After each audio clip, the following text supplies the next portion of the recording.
তারপরে আমরা মন্ডল সভাপতিকে জানিয়েছিলাম, জানানোর পরে পুলিশ প্রশাসন আসার পরে আমাদের সবাইকে বললো যে তোমরা যে ভোটার আছো তোমরা সবাই এক জায়গায় হও, আমরা তোমাদের ভোটে নেওয়ার দায়িত্ব আমরা নিচ্ছি, তোমরা ভোট।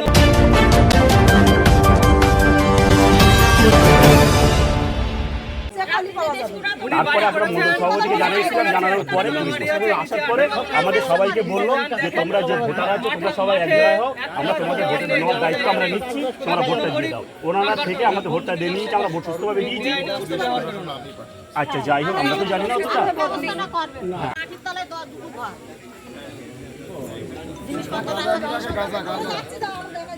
কি কাজ করে এত টাকা কোথা থেকে আসে? মাধ্যম করার কি দরকার? আমরা তারপরে যার ভোট আছে ব্যক্তিগত ব্যাপার, আমরা বিজেপির দিছি ভোট। আচ্ছা, বিএসএফ কি ওর বাড়ি পাহারা দিয়ে রেখেছে? ছেলে তারা একটা উৎপল মন্ডল আছে।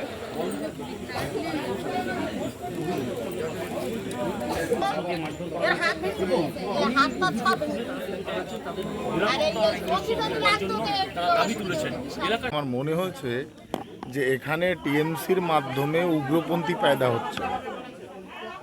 যে কোনোভাবেই এদেরকে দমন করা উচিত, নালে দেশের জন্য দশের জন্য এরা খারাপ। শুধু ভোট নয়, এখানে বিভিন্ন টাইপের দুর্নীতি, বিভিন্ন টাইপের যে পাচার, এই লোকগুলোর মাধ্যমেই সংগঠিত হয়, যারা একত্রিত হয়ে আজকে এদের উপরে অ্যাটাক করেছে। আমি ধিক্কার জানাই মমতা বন্দ্যোপাধ্যায়ের এই যে কৌশল, এই নীতিকে, এবং স্থানীয় কিছু কিছু নেতা আছে, আমি এখন নাম বলবো না, তাদের প্রতিও আগামী দিনে অ্যাকশন নেওয়া হবে। এরা কমিটেড বিজেপি ভোটার বলে, কমিটেড বিজেপি ভোটার বলে এদের উপরে এই আক্রোশ এরা বলছে, এবং মহিলারা এখানে বাহিনী চায়, নিরাপত্তা চায়, তারা দাবি করছেন।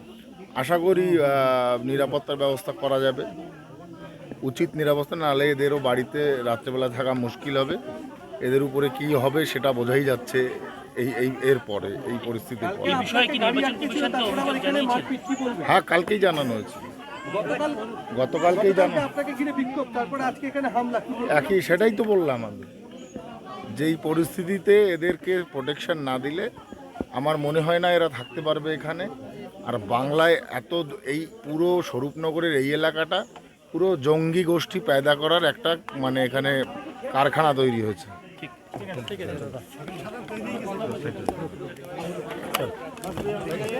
দাদা একটা হিন্দি